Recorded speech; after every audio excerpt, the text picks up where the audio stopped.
Alright, ladies and gentlemen, welcome back to the channel. So I am so excited today to say that I just got my first introduction to the Absolute universe with Absolute Batman. And holy crap, man, what a start to this series. I am so excited to keep reading more into it. You got Black Ops Alfred.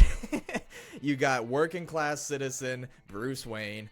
I mean, there's so many things to talk about in this first issue, so let's just go ahead and talk about it. So right out of the gate, I have to say, I think this is how you do a proper retelling of someone's origin story, because I'm personally not the biggest fan of retellings. I think a lot of the times whoever's writing the character will just kind of shape them and reshape them so much that like they're pretty much unrecognizable by the time you're done reading, and I've just never really been a fan of it. So I was a little hesitant going into the Absolute universe because of that. However, I think they did a phenomenal job with Batman here, just in this first issue alone, because they still kept the core identity of Batman with the tragedy and the code of no killing. That still keeps Batman recognizable, and we still get a fresh retelling at the same time. So the idea of Bruce Wayne being a working class citizen rather than the billionaire is a great move in my opinion.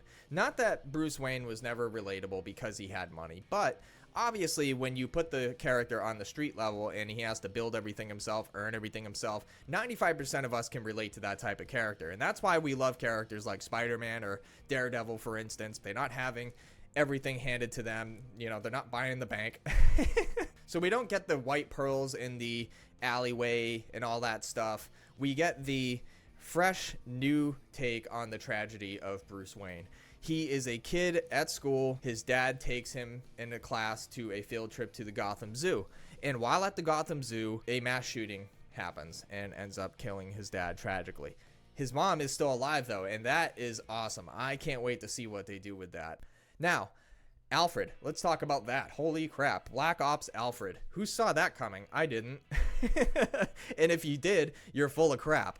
Now, I think it was such a great idea to tell the story from Alfred's perspective. It's one of those things where he's coming into Gotham, he's trying to monitor all the chaos going on, and it really just kind of keeps everything in a fresh view. You know what I mean? Like, it's not Batman 20 years in the future retelling the events happening right now. It's somebody who is in the present, in the story, telling their perspective of what they're seeing. And I love when stories do that. I don't know what's going to happen with Alfred, man. I mean, it's really interesting because he had an interaction with Batman in this issue, but it was just kind of like a quick flash in the pan type of thing, you know? So I'm really curious to see what they're going to do. Like, are they going to work together eventually later on? Kind of like the Commissioner Gordon connection type of thing, except with Alfred, or is Alfred going to be like tasked with hunting him? I don't know.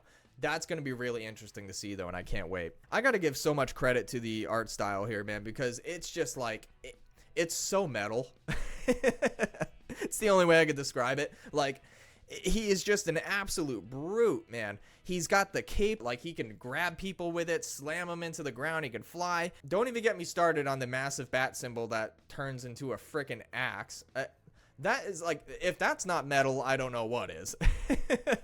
I love it though, man, because he's still a massive threat. He is a intimidating force, and I've said it before, when Batman when he shows up should be the intimidating presence. He should be towering over his enemies. That is how Batman should feel to them, and that's exactly what he is and more in Absolute Batman. It's just the art style of this whole comic is so good. I love it. Just so many things like that were done so well in this opening issue. I'm so curious to see where this goes. I am not gonna lie, I actually tried reading the first issue of Absolute Superman before this, and I wasn't really the biggest fan of it. You guys let me know in the comments below, maybe if they if things kind of pick up. Absolute Superman was just kind of like, I don't know, maybe it's just because I'm kind of tired of the whole retelling of Superman. You know, he's a little more moody in this one, and you know, he's a little darker. I don't know, but regardless, Absolute Batman, I can't wait to keep going with this. How I'm going to structure this moving forward, guys, is I am going to make a video about starting the series, and then I am going to go halfway through the series, make a video there, and then I am going to make a final video discussing my final thoughts on just the series as a whole. So from here on out, you're going to see Absolute Batman, 2 more Absolute Batman videos, and then after that, we will continue on to maybe Absolute Superman. I'll go back to that and redo that. So that's how we're doing it from here on out. Guys, let me know in the comments below what you thought of Absolute Batman. I'm sure everybody's pretty much already done with it or caught up to it at this point. I know I'm way behind on it, but let me know what you think of it, man.